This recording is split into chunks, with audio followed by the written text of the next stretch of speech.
Thanks for watching. Don't forget to like, comment, share and subscribe to Mufti Tariq Masood, famous scholar. تو یہ آ کے نبی صلی اللہ علیہ وسلم سے کہنے لگے یہ اصحاب کہف کے نوجوانوں کا واقعہ کیا ہے؟ آپ نے فرمایا کل بتاؤں گا، کیونکہ آپ وحی کا انتظار کرتے تھے. آپ نے انشاء اللہ نہیں کہا، یہ نہیں کہا کہ اگر اللہ نے چاہا.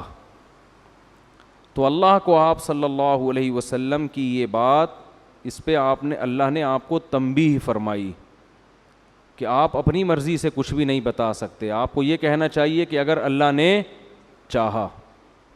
تو اس پر وحی کا سلسلہ بند ہو گیا اور آپ انتظار کرتے رہے. 15 دن کے بعد وحی نازل ہوئی اور آپ صلی اللہ علیہ وسلم کو بہت تکلیف ہوئی اس عمل سے، کیونکہ وہ اعتراض کر رہے تھے نا کہ دیکھو ان کو معلوم نہیں ہے.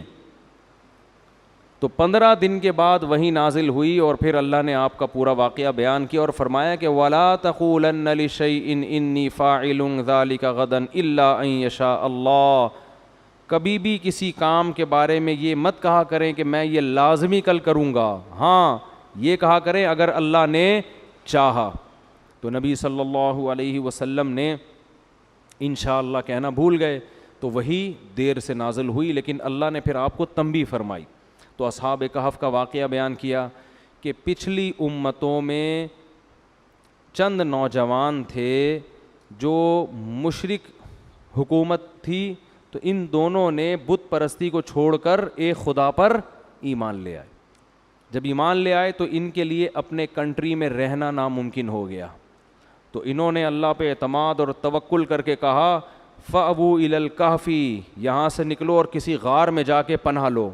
غار میں جائیں گے تو کل دیکھیں گے پھر ہم نے کیا کرنا ہے، فی الحال یہاں سے نکلو. یعنی دین سے پیچھے نہیں ہٹے بلکہ دین پہ قائم رہنے کے لیے اس ملک سے ہجرت کر لی.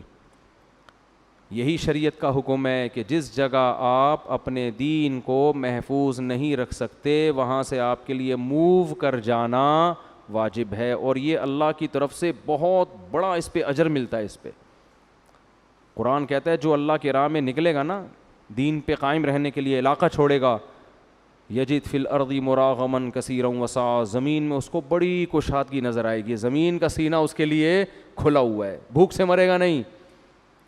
اور اللہ نے فرمایا اگر وہ سفر کے دوران مر گیا فقد وقع اجرہ علی اللہ، اس کا اجر اللہ کے اوپر پڑ گیا، جا کے گر گیا اس کا اجر اللہ کے اوپر، یعنی اللہ پہ فرض ہو گیا اس کو نوازنا. تو اب یہ تین جب نکلے تو انہوں نے کہا چلو بھائی غار میں جا کے پناہ لیتے ہیں، اور اگر تم یہیں رہے تو یہ ہمیں ہمارے پرانے دین پر لے آئیں گے اور ہم کبھی بھی کامیاب نہیں ہو سکیں گے. بڑا مضبوط ایمان. تو اپنے کتے کو بھی ساتھ، کتا حفاظت کے لیے اپنے ساتھ رکھنا جائز ہے، شو کے لیے یا ویسے ہی شوقیہ پالنا جائز نہیں ہے. بہت افسوس کے ساتھ کہنا پڑتا ہے پہلے یہ کتے غیر مسلم پالا کرتے تھے، اب افسوس کے ساتھ کہنا پڑتا ہے مسلمانوں نے بھی کتے پال کے شو مارنا شروع کر دیے. اور ویسے بھی کتے سے ایک عجیب وحشت ہوتی ہے، جتنا ہی پالتو ہو لیکن آپ کو ایک عجیب وحشت ہوگی اس سے.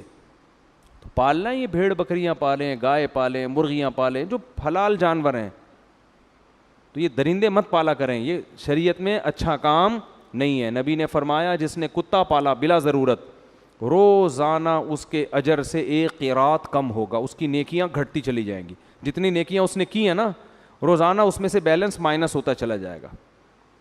جیسے آپ کوئی پیکج کروا لیتے ہیں نا تو روزانہ کے حساب سے بیلنس کیا ہوتا ہے، کٹنا شروع ہوتا ہے، اتنے ایم بی ختم ہو گئے، ہوتا ہے نا.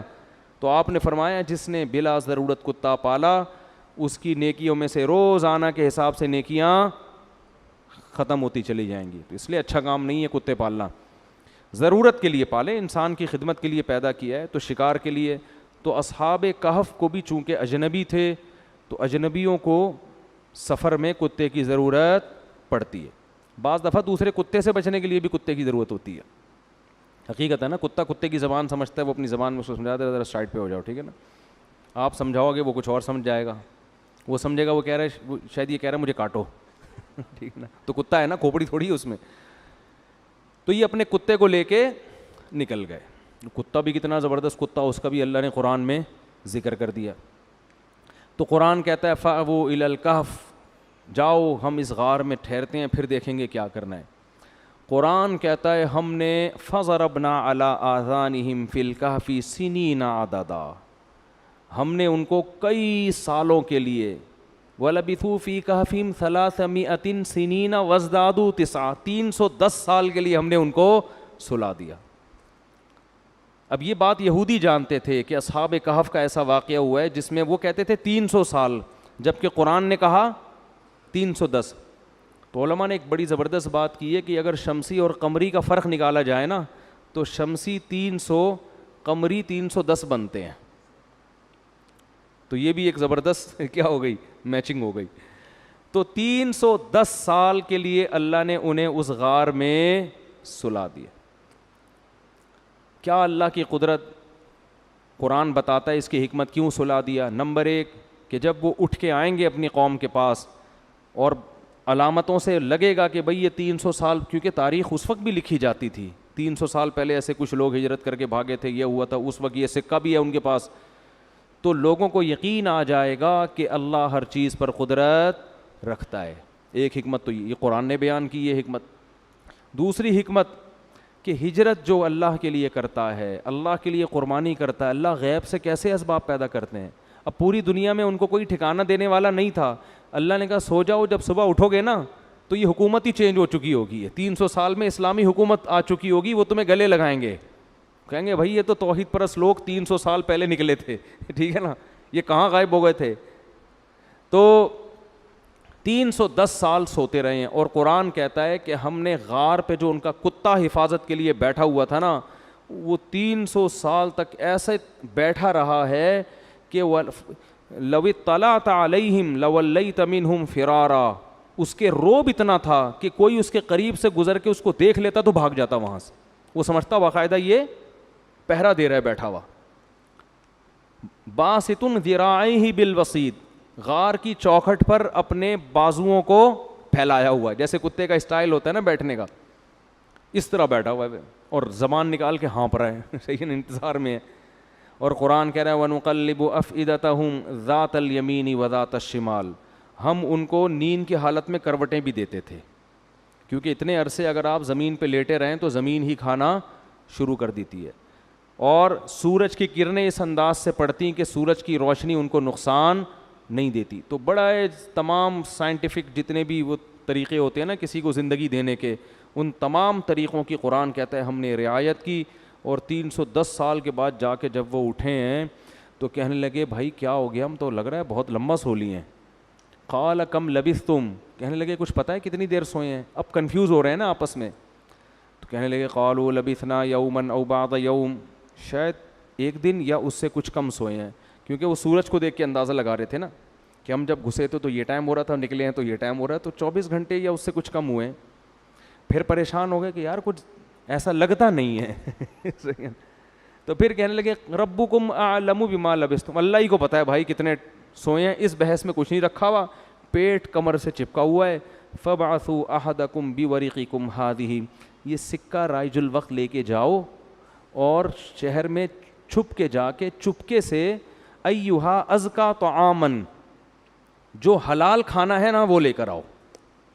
اس سے پتہ چلتا ہے بھائی غیر مسلم ریاست میں اس کی فکر کرنا لازم ہے کہ جو آپ کھا رہے ہو وہ حلال ہے یا حرام. اسلامی کنٹری میں ضروری نہیں ہے آپ جائیں گوشت کھا لیں حلال ہی ہوگا, لیکن اگر آپ یورپ میں رہتے ہیں, امریکہ میں رہتے ہیں, تو ایسا نہیں کہ ہوٹل میں جا کے جو مرضی کھا لو, تفتیش کرنی پڑے گی, پوری تحقیق. صرف حلال کا ٹھپا کافی نہیں ہے, ہر چیز پہ حلال کے ٹھپے لگے ہوئے ہیں آج کل. وہاں لوگ کہتے ہیں حلال لکھا, وہ یعنی شراب کی بوتلوں پہ بھی ان کا بس چلے تو حلال کے ٹھپے لگا دیں وہ.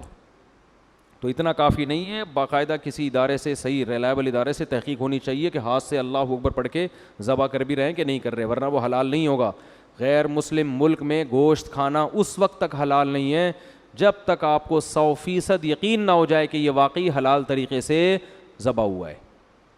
تو خیر, تو انہوں نے کہا فَلْيَنْظُرْ أَيُّهَا أَزْكَىٰ طَعَامًا, چپکے سے جاؤ, وَلْيَتَلَطَّفْ, کسی کو پتہ نہ چلے, بھیس بدل کے جاؤ اور فی الحال کچھ کھانے پینے کا انتظام کر, اور حلال کھانا ہونا چاہیے.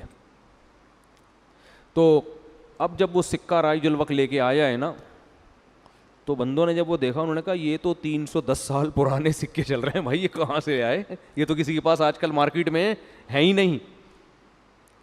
خیر جی، وہ قرآن تو مختصر واقعہ بیان کرتا ہے، بالآخر تفتیش ہوتے ہوتے انہوں نے تاریخ کی کتابیں دیکھی ہوں گی، اپنے ابا دادا سے پوچھا ہوگا بھائی ونس اپون اے ٹائم کچھ لوگ یہاں سے گئے تھے، وہ حکومت تھی، انہوں نے وہ پکڑ کے سب کو اٹھا کے لے آئے۔ تو وہ یہ واقعہ بنی اسرائیل میں بہت زیادہ مشہور ہو گیا کہ اللہ نے چند نوجوانوں کو جنہوں نے اللہ کے لیے قربانی دی، ان کو اللہ نے 310 سال تک غار کے اندر بند رکھا ہے، اس کے بعد اللہ نے نکالا۔ تو پھر انہوں نے نبی صلی اللہ علیہ وسلم سے یہ پوچھا